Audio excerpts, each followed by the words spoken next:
Welcome to From Caving In to Crushing It, the podcast for those who find themselves immersed in adversity and choose to write their story instead of having others write it for them. I'm Drew Durrani, and I'm your host. Jeff, so good to see you, my friend. Great to see you too, Drew. Thanks for having me. Oh, absolutely. Absolutely. So it's been a while since we got a chance to talk, but you're one of the guys who I connected with right away. And I feel like I know you a little better than some people I've known for years, which is always a cool thing when you can connect with somebody and it's seamless. So, Yeah. And I always like to thank the person who introduced us. And I actually do have a spreadsheet that tells me how I meet people. So unless you have a jump on it, do you remember how we met? Was it Matt? It may be. So what I'm going to do here, this is going to be fun. This is always fun because sometimes I forget, and quite often I can narrow it down to it's like the same person who introduced me to people, but it's then down the road I meet other people, but it always goes back to them. So let's see. Here we go. Oh, you know who it was? Tanya Legault. Does that ring a bell? Yeah. That was how it was. Tanya, a while back. Wow. Yeah. So I got to thank Tanya for the introduction. Obviously, she thought we'd connect, and she was right. So thank you, Tanya. So It's been a while. Always love to pay it forward because often we forget how we meet people, and that's what networking and relationships are all about, Jeff. Right? Yep. So, Jeff, you're on because I saw something in you, especially from your story, that made me really realize that you are one of the strong men on this earth who we need to help other men become strong as well. And the reason I say that is, when we're growing up, we're often told that life is a linear, like a straight path. If you do certain things, things are going to turn out okay. And ultimately, external circumstances happen and it kind of derails that straight line. And if we're not aware of that, it takes us by surprise and we may make decisions that aren't in our best interests. I firmly believe there's three types of men. You got men out there, let's say for the sake of argument, I'll call him man number one, who's got blind spots and he doesn't notice that life can be better because he doesn't really have any self-awareness and he just goes through life just the way it is. Then you get man number two, who has some self-awareness and realizes things. Yet he takes that victim approach and these bad things happen to me. Life's happening to me. I'm the victim. And he doesn't do anything to change his world, which he has control over. I love to speak to man number three when I consider you man number three. And that's a man who at some point in his life noticed something that others would see as an adversity that will hold him back. And you saw it as an opportunity to catapult you forward to be a stronger human being. And so my ask to you is to go as far back as you can to pinpoint that defining moment. It was either that tap on the shoulder or the 2x4 upside the head that made you realize, damn, Jeff, there's a better way to live. And here's an opportunity. I'm going to take this on and do things in life differently. And now you are who you are. Can you tell us about that story, Jeff? Well, I have been all three of those men at different points. Yeah, we all have, right? Yeah. Let's see. I think the journey's been interesting, but I think the pivotal moment was a relationship ending in around 2020. There was a shift, and then a relationship that ended in 2022, or actually 2021, that had me realize the patterns I was repeating or creating in my romantic relationships, that was something I controlled. And to start to see that I actually controlled a lot in my life. And it was through my choices and actions and what I had perceived before, which was like, yeah, I'm a victim of these things, not realizing like, oh, I'm a victim of those things that I chose. And so realizing, oh, okay, I get to do some work and develop and be better. But yeah, that realization of, I think it started in the romantic space for me to be like, oh, this is the truth in all areas of life. Okay. Yeah. And it's interesting you said that because and I believe this now, that the way we handle one situation in life is usually the way we're going to handle all different situations in life. So the fact that you realized that, yes, it was a romantic relationship you acted, well, if that's a pattern of behavior in other aspects, that's the same results may happen in other aspects of your life. So when you realized that, Jeff, what did you do differently from maybe some of the other times in life where you encountered an adversity? The first thing I did was I got some advice from a friend to stay single for at least a year. I love And I was that. like, yeah, right. Yeah. But doing so, that was a shift because previously my pattern was to go from relationship to relationship. So at most there'd be maybe 3 months in between them. And this would be, not just dating, but like in a relationship with somebody where it's Okay. like, okay, next step would be we're moving in together or something of that nature. Okay. Right, right, right. Not taking a lot of time for myself to really find out who I was or what I liked, because Mhm. I realized the other pattern was the exes I had, they would be kind of opposites of each other. So I'd go Oh, from one polarity to the other to be like, oh, I okay. don't like this aspect of that person. So then I'd find the exact opposite. I And then see. Okay. thinking it was like not so much what I actually wanted, it's just I knew what I didn't want. Mm. Okay. And so taking that time to be alone, not just in relationship, but also by myself to learn more about myself. Mm. When I was in relationships, I would focus heavily on my partner, and then there was no mental space to learn about me. It was like learning about them, what their likes were, what their needs were, and then fulfilling that. So breaking that pattern to spend time alone for a year and do the deep dive into myself to be like, oh, this is who I am. This is what Mhm. I like. This is what I need. That was the first step. Then realizing like, wow, I didn't realize I didn't know these things because Right, that sounds ridiculous, but when that's been the pattern since like, junior high, right. um, you don't realize those things. Good for you to realize that. And those patterns are often a challenge to break. I mean, those patterns are often a challenge to even notice you're doing it. Yep. So once you notice that pattern and you were able to be with yourself, and I think the most important relationship we can have is the one with ourselves, and many of us don't give us that opportunity to be able to do that. So when you went through that and learned about yourself, what do you think you learned about yourself that you did not realize? Shit, everything. Everything. Oh my goodness. All right. All right. Because one of my one of my greatest weaknesses, which has become my greatest strength, was Mhm. that I didn't put any focus on myself and I projected outwards. Okay. So when I was a teenager, I would ask people about their lives, I would see what was going on with them to offer support, guidance, conversation. Mhm. Um, but it was a coping mechanism. It was a way to Mhm. distract myself from what I had going on internally. Okay. And so I developed the skill set to support other people, but then I also wasn't using that to support myself. Um, and so yeah, it was like noticing that I didn't know much about me at all because I had Mhm. surrounded myself with others and then just really kind of adapted what was present for them or what their truth was. Okay. What was the number one thing you did for yourself in order to get to know you?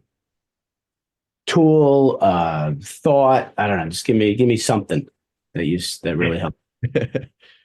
Two things. The first one was spending a lot of time alone, and this was during COVID. So during the Okay. lockdown, just like, we're Kind of not seeing forced to do it. people. Yeah, Okay. All right. that was Okay. one aspect. The other one was psilocybin. Yeah. So All right. during that time, we're locked up at home, not a lot to do, run out of things to watch on Netflix. Hmm. Started to recreationally play with psilocybin. Okay.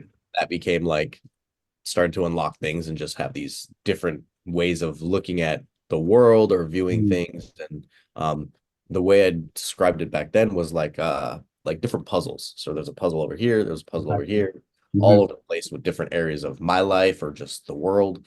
Um, and then as I was thinking about these things, starting to see how those puzzles were actually smaller puzzles Hmm. within the larger, and they actually all interconnect.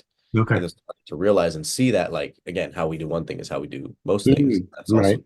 for the greater world of how one area of life is. It's also true in this other space. And so it's like everything was interconnected and starting to see those patterns. And again, through the support of, psilocybin journeying, my mental space, I think, was becoming more expansive and allowing me to see these things. And then also then taking that lens and directing it inwards to be like, oh, what else is there that I don't know about me?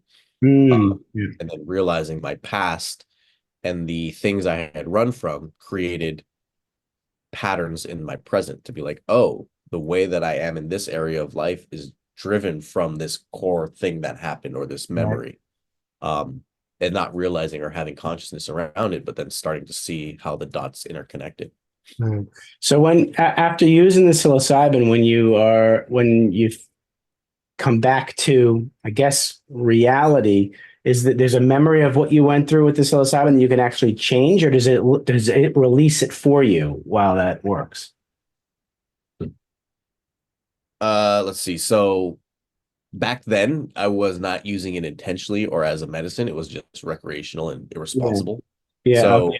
there wasn't like a conscious effort to have that happen. It was Oh, I just see. the Okay. background. And Got then it. I didn't realize that that was a side effect of it because again, I'm coming back to reality. I'm sober now, and it's like now I'm thinking different. Mhm. Now that I'm aware of these things, and when I journey now, it's more intentional. Like I set an Nice. intention. I This see. is Okay. a thing I want to explore, understand, or unravel, and then Mhm. putting mental focus there, and then allowing myself to essentially meditate or reflect on it, um, without ego or bias or any of the other things that come up when we're Right. typically thinking about it. And so Sure. that's what the psilocybin supports with is, stripping away all the defense layers and the things that tend to self-sabotage our train of thought. Yeah. Uh, yeah. Pretty powerful tool. The psilocybin in and of itself, but be able to have a tool where you can actually establish what you create with our Yeah. thoughts, and our thoughts are impermanent. They are spontaneous, and they dissipate unless we sit in them and allow them to control us. And so I mean, I can go anywhere with this. Let's say if you were not to use it, if somebody was not going to use um, psilocybin or the psychedelics, and they had to practice something to give them that same result. And I'm not talking about pharmaceuticals, because pharmaceuticals, those things mask root cause and it numbs us and all that. I'm not talking about that. I'm talking about the individual who's trying to do it himself. Yeah. Yeah. Same thing. Set the intention and then Mm-hmm. take the time. So through meditation, through Okay. spending time alone, self-reflection. Mm-hmm. Now, I think it is something that's supportive to have a team of people that can support you in this journey. Right. So taking the time, spending it alone, being with your thoughts, and then afterwards debriefing or reflecting with someone else. Because Mm-hmm. we could have these thoughts and have these almost talking to ourselves in our mind, but the moment you say something out loud to another person, Mm-hmm. there's another effect. It locks it in or it solidifies it and makes it more true for you. Right. And I Right. found some of the most supportive things was just someone else listening to me as I was talking about something, be like, oh, Mhm. realization of this is a thing I may have known, but I've never said it out loud. And saying it out loud now, has it become part of this reality versus just a thought? Right. And I love that sharing it with somebody else. Also being careful on who you're sharing it with, and they understand what the expectation is, because too many people will give unsolicited advice. So if we're talking to the person who's either judgmental or gives unsolicited advice, isn't helpful for us. So so how did you determine who are the right individuals with whom you should be vulnerable with, so you receive the support that is best for you? Creating your support system that works for you, Got it. because there's there's always chemistry, right? Right. The right person that supports me will not be the right person for you. Right. Uh, and it can be, sometimes we have this idea of, okay, well, my brother's my best friend or my spouse is my best friend. So that person's going to be my person for everything. But Hmm. we don't realize that everyone has strengths and weaknesses. Exactly. Right. Someone's brother may be great for them to do that with, but that may not be the case for person B. And Right. so finding your team that can support with various things, right? Right. So this is the person I vent to. This is the person I go to for advice. This is the person I go to, like, just live and enjoy things and not think Mhm. about these deep things. This is someone I do go to and have these deep conversations. So kind of breaking down your support system into the strengths and weaknesses everyone has, Mm. knowing for yourself who you can go to in moments that you need something specific, and then also having multiples of each one. So if there's a time when I'm in breakdown and I need to just have someone support me, I don't want to have just one person that I solely rely on, because if they're not available, then I'm asked out. Yep. So if I Got have multiple people to hold space for that one thing, and not, again, not being reliant on others, where it's like, okay, if no one's available, I'll still be okay, and I get to have that conversation later. So the number that. one person Wow. I being love available. that. I love that you said that because if we are reliant on others and we don't believe or have enough self acceptance or belief that we can do it ourselves and we rely on them and they're not available, then not good things can happen. But you're really talking about really plan A, B, and C in a way, all being important. Plan A, reach out to so and so. You can't reach them. You got somebody else. Can't reach them. You got yourself. Exactly. Yeah. Yeah. And I it's love that that. balance, right? Because Yes. sometimes we could fall into the spiral of, I ask two people, no one's there for me, and then that becomes your truth and your reality of like, I can never rely on other people. It's like, Good no, point. just today at this time, no one was available. So I'm going to do this with me, and I got me. And the next time this happens, we'll try again. Not Not having it again. become, I can't ever reach out to anyone, because that's something else that men especially fall into that pattern of, Yeah. I don't want to ask for help. So Yeah. knowing when Very it true. is time for you to reach out for Yeah. that support.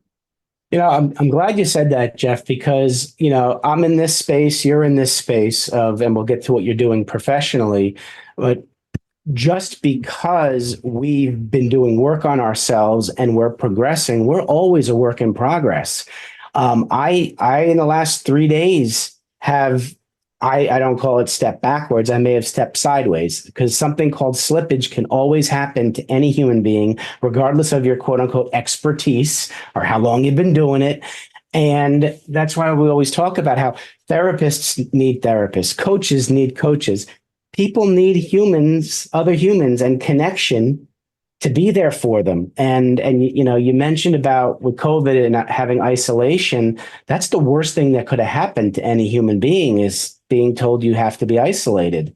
Now, you fortunately had the capacity to see the benefit of being alone, and you didn't isolate yourself. You worked on yourself and you still talked to people. It wasn't like you didn't talk to anybody.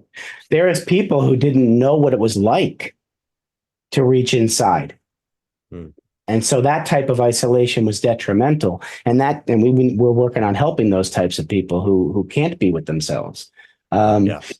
so all that stuff the work you did, how did that transform you into who you are? And what are you doing now, both for yourself and for others, personally, professionally? What are you doing professionally to help people in need? Yeah. I mean, that was going from man A to man, or man number one to man number three.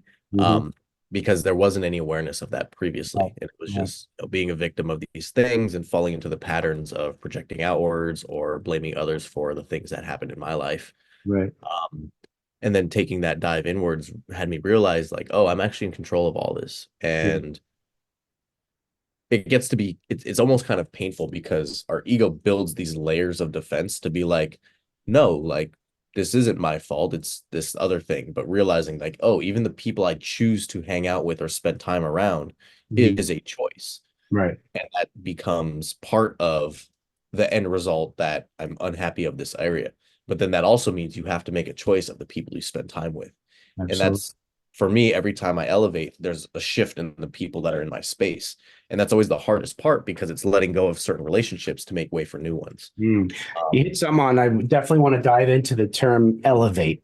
So I'm sure it's different for each person, but upon that elevation, does the ego step up and try to grab you back from that elevation? And that is a good sign that you're onto something? um, yes and yes. Okay. So I think that's part of one of the benefits I've found in the putting down of old relationships, Okay. because people have a perception of who we are, right? Mm-hmm. So if you have a friend from high school, when you guys see each other, you have locked in your minds this version of each other. True. And in some cases, it brings out good, and sometimes it brings out bad. But True. we tend to default in the comfort zone of the familiarity of like, oh, but Right. when I see this person, we go drinking, or we go and do a Mm. specific thing. Yeah. And if that's no longer aligned to you, you fall back into that pattern, or you Good point. default back, and that moves Mm. you backwards. Um, is it a good sign? It can be, but it can also be very uncomfortable, Mm. because now you're no longer in alignment. And that person, if you're not aware of this, you start to blame that person, be like, I don't like how I feel when I'm with this person. I can't Right. hang.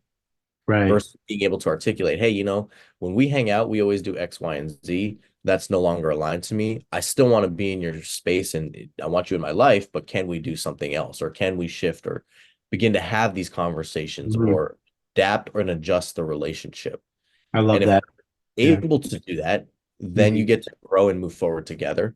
And if Yep. they're not, that's the sad part, where it's like, okay, we get to put this down, because every time I connect with that person, I'm moving backwards into Mhm. old patterns that I'm no Right. longer, they're not a part of who I am today. That's so Um, true. Wow. That's powerful, Jeff, because I've just started to really, I guess, practice. I think I already always knew it and I'm practicing it now that people come into our life either for a reason, a season, or a lifetime. And when you have blood relatives, it's an automatic belief that they're a lifetime, right? And there's no that doesn't have to happen. Yes, is that challenging to have to put down or move someone out of your life who's a blood relative? Of course. But really, no individual is immune to being one of those three things: reason, season, or a lifetime. It does happen. And we do have a choice, as challenging as that choice may be. So I'm glad you mentioned that because that's not easy. that I think the hardest part about that is that's when people are really faced with setting boundaries. Yeah. Like, say you're good at setting boundaries, but it's the boundaries with family that I think are the Mm-hmm. most difficult and the real true test, because typically there are still ties, or you'll see each other at events, but it's like, what boundaries have you set, and how are you making sure that they're respected? Absolutely. Absolutely. Yeah. Yes. We're going deep here, man. Boundaries are so important, and some people don't set boundaries for their entire lives. And I think the boundary piece may be a strong variable as to why people are man number one, Mhm. because you have no boundaries. And if you have no boundaries, you have no way to separate your truth versus somebody else's truth, right? Yeah. So boundaries help you provide you a distinction between what you, like you mentioned about relationships, what you don't want versus what you do want. And sometimes I feel it's more important to know what you don't want. Yeah. It is what you do want. Yeah. And so talking about relationships, are you done with that 1 year thing? And do you venture out in the relationship thing? And has that helped you know yourself and act differently in the relationships? Yeah. That was quite a while ago. So Okay. that was an amazing journey, because it was like a challenge that was actually presented to me. A friend was like, hey, this is what I do when a relationship ends, so that I don't repeat patterns, or I learn Right. from it. Yeah. She said, take a year off. And I was like, okay. It's like, I'll try this. And then I actually followed through with it. I still like went on dates and still interacted with people, but I didn't jump into full relationships to Good. be like, okay, I'm with Good. this person, and we're, setting up Right. what that looks like for our future and all Mm. these other things. Um, and I'm kind of still in that space of not looking for like a relationship to fulfill my time, because I think Right. that's what it was before. It was like, I need another person, right? Like, I Right. To can't go fill the do this gap. fun Yeah. thing alone, Mhm. because I Absolutely. want to do it and share that with someone else. And then now it's like spending time to be like, oh, and I can do that by myself. And good. um, and so still on that journey of learning and growing, but also not like opposed to, Right. but also things have like significantly shifted for me, where I think there's also the conditioning of what relationships should look like. Mm-hmm.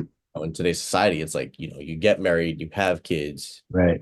get married, you get a house, and you have kids, and Hmm. that becomes your life forever. But Right. there's so many people that I know are divorced, going Hmm. through a divorce, or Yeah. unhappy in their relationships, where Mhm. I do believe, similar to our friendships, um, there's just periods of time, and some relationships, including romantic ones, are here for a reason, a season, or a lifetime.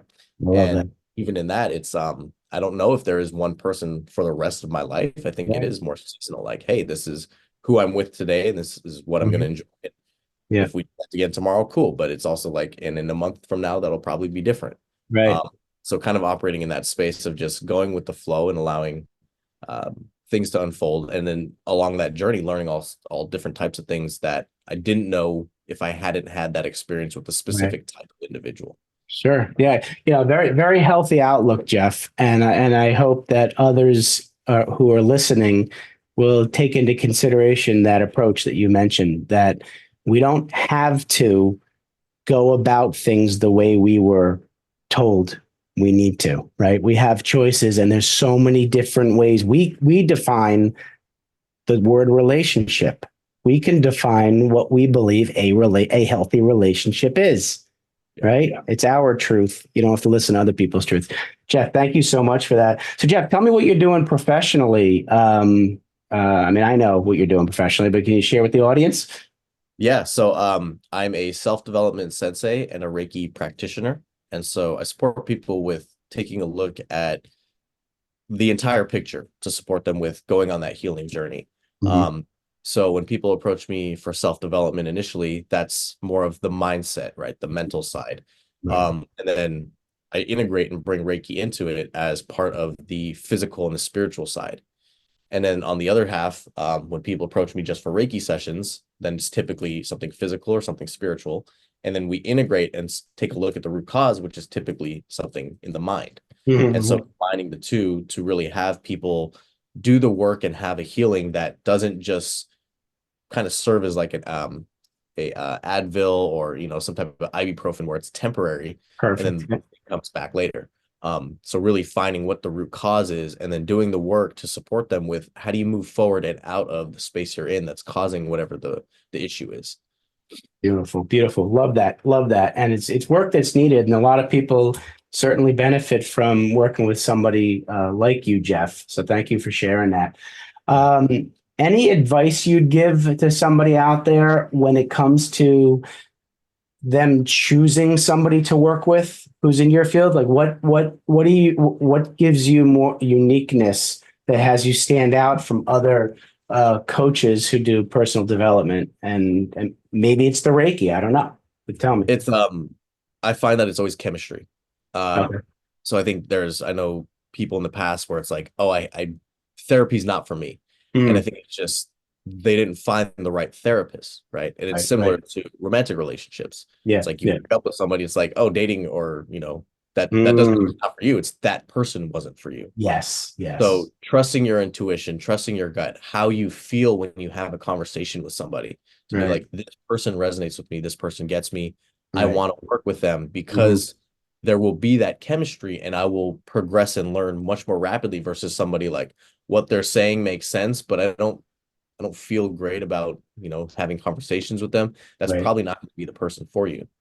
So trusting and learning to pay attention to your own intuition and what you feel Mhm. when you talk to someone. Very That would important. be No, thank you for sharing that. The intuition is very important. So, Jeff, now the audience has definitely grasped, I believe, the essence of Jeff Sera. And audience, you're going to want to get in touch with this gentleman because he is that good. So, Jeff has mentioned that if you reach out to him, you can reach out any way possible, whether it's via LinkedIn or website, which will be in the show notes, or his email. What's your email address? You want to give that out? Yeah, sure. Jeff at food, the number four, thought, and then 408.com. I love that. Food for Thought 408.com. Jeff says the first three people who reaches out to him and lets him know that you listen to this episode, he's going to offer you $30 off any service that he provides on his website if you let them know that you heard him on this episode. So thank you for being gracious, Jeff, with that offer. Yeah, yeah. Thank you for having me. So, yeah, least I can do. All right, so I got two questions for you to end this, which I don't want to end this. This can go on forever, but I know you got important things to do, Jeff. So, Jeff, opportunity. Your opportunity is you're sitting down with young 7 to 10-year-old Jeff, and you want to give him advice about life. What are you going to tell him? To keep having fun, Okay. to not let that side or that part kind of like get crushed or put away, or so continue to have fun, and yeah, to this is complicated advice, right? Like to not to disregard what everyone tells you, but to recognize that you can be and live outside of the box. So especially at that age, we're very not impressionable. What's the word? We're like sponges, right? We're just Yeah. absorbing Right. else. Right. But the people that we're around are kind of telling us and creating the walls of what's acceptable. Right. Right. And realizing that there's more that exists outside those walls as well. Beautiful. Knowing Beautiful. where that line is, I think, is very important. I love that. All right. So now, different hat. Now you're sitting down with young Jeff, the young entrepreneur, young businessman, and you want to impart some business advice on him. What are you going to tell him? Same thing. Keep having fun, because I think with I business, love that. we get into the mode of it has to be serious. It's Mm, important, so you yeah. can't take it lightly, and that's where I think we go wrong.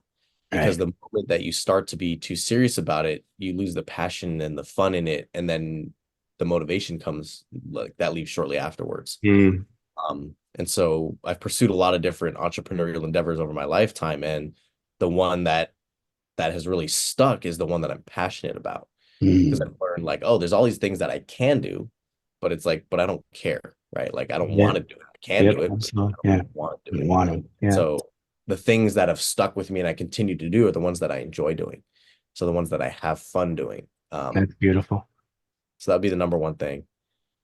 It's funny, the advice is the same, right? It can tend to be the same. I mean, people talk about work-life balance, which I don't necessarily believe in, because our work and our life, if in our waking moments, bleed into each other, and we have strengths in many different areas that we can adapt to personal or professional life. So, for those people who want to put a line of demarcation between life and professional, I think that's a detriment, because you could strengthen some weaknesses by being good in one area, and why not bring it over to the other side?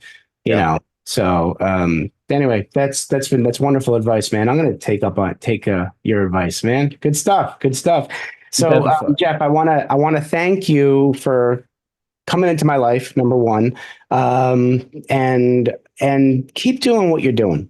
You're a wonderful human being who realizes that you can offer some value for people to enhance their lives. So keep doing what you're doing, and I appreciate you, my friend.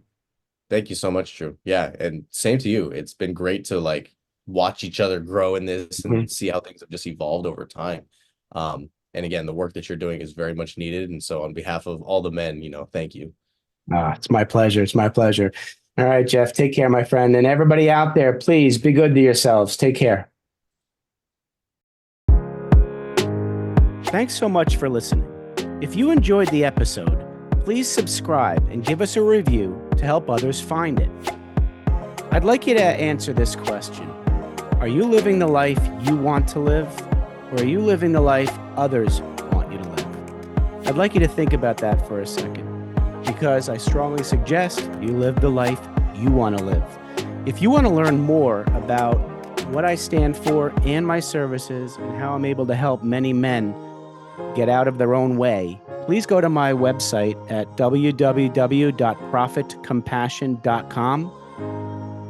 Feel free to also email me at drew@profitcompassion.com. I'd love to have a conversation with you.